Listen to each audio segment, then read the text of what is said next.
Sorry, coming through. Excuse me. Excuse me, pardon.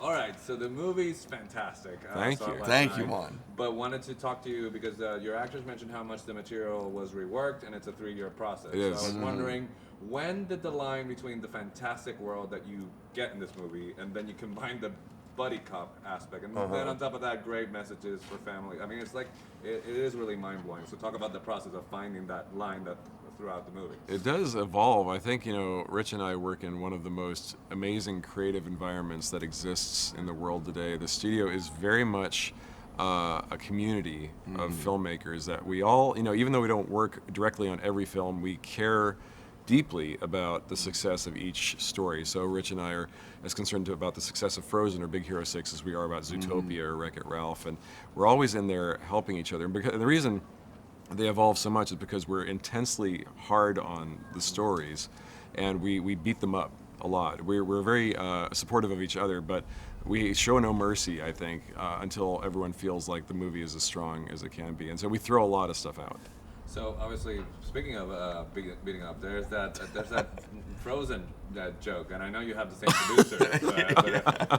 What was that reaction at the office when that came through? I think they liked it. They laughed. Yeah. They. Well, Jen Lee was in there. One of the directors for Frozen helped us write the story for the film, and so she was in the room, I think, when we wrote that joke. Yeah. And I don't think that it was never from a place of take that. No. But I think you're speaking for all frustrated parents. yes. But let's talk about there's so many. I mean, the movie visually is stunning, and talk about if you thought about the danger of just falling into gags or finding the proper places to find sort of the visual gags with the story beat, because that is difficult to do. Yeah, in animation, it can suddenly kind of lapse into being a cartoon, but we try to go deeper than that. We never want to just kind of be a gag movie. We want to make sure that our stories, have depth to them and kind of speak to one's heart. As they always say that Disney movies have heart. And the way we do that is just to really concentrate on the relationship of our characters, and in this case it's Judy and Nick, and that's where we find the heart of the story between those two. I won't give up, no, I won't give in till I reach the end, and then I'll start again.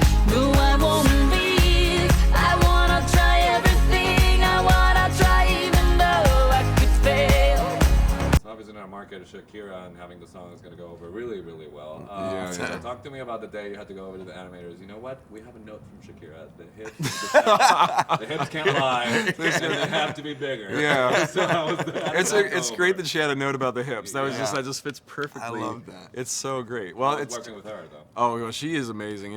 She's just a dream come true. And we created this character called Gazelle that was supposed to embody the philosophy of Zootopia, which is this inclusive, anyone can be anything attitude, and just a very, very positive motto for our lead character Judy to aspire to. And we immediately went to Shakira and thought, well, her music is beautiful, and it gives you, there's energy to it, there's a world music quality to it. And we pitched her the movie, and she'd been asked by other animation studios to do animated films, and she'd turned them down. But when she heard the story of Zootopia, I think she was very moved by what we were trying to do and the positive message that we were trying to get across. And she was very sweet. At the end of the meeting, she said, well, I love the movie, guys. Please keep me on your list. And she started to leave. And we're like, no, don't leave. There's no list. It's like, you're the list. And she's like, oh, well, then I'm in. And we shook hands. It was the fastest meeting in Hollywood history. And she wrote with Sia this beautiful song, Try Everything, which encapsulates everything that Judy, the lead character, wants from her world. And but yeah, she connected really quickly to Judy, because she after we pitched the story to her, she said, you know what, when I was a little girl, the first thing I ever wanted to be growing up in Colombia was a cop. I wanted to be a police officer because I did not like bullies. I didn't like bad people doing things to, bad things to good people. So I relate to this girl. Yeah. All right, so this husky reporter is done. Oh boy. Thank you, Let's talk to you guys.